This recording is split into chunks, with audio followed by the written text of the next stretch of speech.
திடீர்னு இப்போ சினிமாலேருந்து வந்திருக்கார், அவர் ஏதோ பேசுகிறார் அப்படிங்கிறதுக்காக தாவேக்காவே ஆல்டர்னேட்டாக வர முடியாது. காரணம், அவர் பிஜேபியை பற்றி கள்ளக்குறிச்சியிலையும் சரி, அப்புறம் மதுரையில் ஒரு 3 நாள் முன்னாடி திருச்சி பாரதிய ஜனதா கொள்கை எதிரிங்கிறார். அவருக்கு உங்கள் கொள்கை என்ன சொல்லுங்கள்.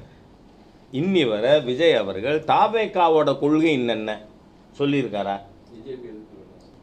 பிஜேபி எதுக்கிறதுன்னா நான் சொல்கிறேன், பிஜேபி நேஷனலிஸ்ட் பார்ட்டி. அப்போ நீங்கள் தேசிய விரோத கட்சியா?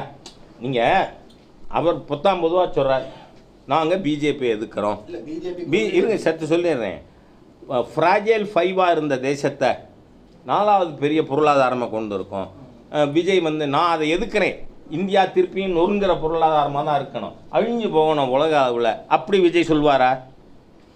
அதனால் நான் என்ன சொல்கிறேன், இது எல்லாமே அர்த்தமற்ற வெறும் பேச்சு, வெர்பல் டயரியா. சரியான வார்த்தை பயன்படுத்தினோம்னா அவருடைய பேச்சுக்கள் ஒன்லி வெர்பல் டயரியா. அதனால் அதை வச்சு கொண்டு ஒன்றும் பண்ண முடியாது. அதனால் இந்த முறை தமிழ்நாட்டில் இந்த தீய அரசு, நார்காட்டிக் அரசு, ஊழல் அரசு, ஊழல் அரசு நீக்கப்பட வேண்டும் என்று மக்கள் முடிவு செய்து விட்டார்கள். அதை நோக்கி நீங்கள் பார்த்தா இப்போ மாண்புமிகு உள்துறை அமைச்சர் அவர்கள் திருநெல்வேலியில் வெறும் பூத்து கமிட்டி நிர்வாகிகளுக்கு மட்டும் வச்ச கூட்டமே பல்லாயிரக்கணக்கான ஒர்க்கர்ஸ் கலந்துண்டது. இப்போது மரியாதைக்குரிய எதிர்கட்சி தலைவருடைய கூட்டம் ஒன்று, அந்த crowd it is swelling day by day. நீங்கள் பல மாவட்டங்களில் ஒரு இடத்துல கூட்டம் காட்டுறது, மாநாடு நடத்துறது, தட் இஸ் ஒன் திங். ஆனால் ஒரு மாவட்டத்தில் ஒரே நாளில் 3 சட்டமன்றம் 4 சட்டமன்றம் அதில் கூட்டம் அட்டன் பண்ணி அது எல்லாமே பெரிய அளவில் மக்கள் பார்ட்டிசிபேஷன் இருக்குன்னா, don't you see any change of mind set of the people?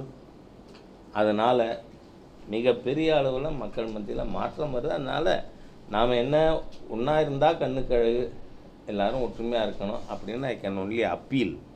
ஆனால் that is immaterial for the people. நான் அரசியல் கட்சிகளுக்கே சொல்லலை, மக்களுக்கு அது தேவையில்லாது. அவங்களுக்கு தேவை இந்த திராவிடியன் ஸ்டாக் தீய சர்க்கார், அடுத்த தலைமுறையை போதையில் படுக்க வைக்கிற ஒரு சர்க்கார் தூக்கிறேன், அவ்வளோதான்.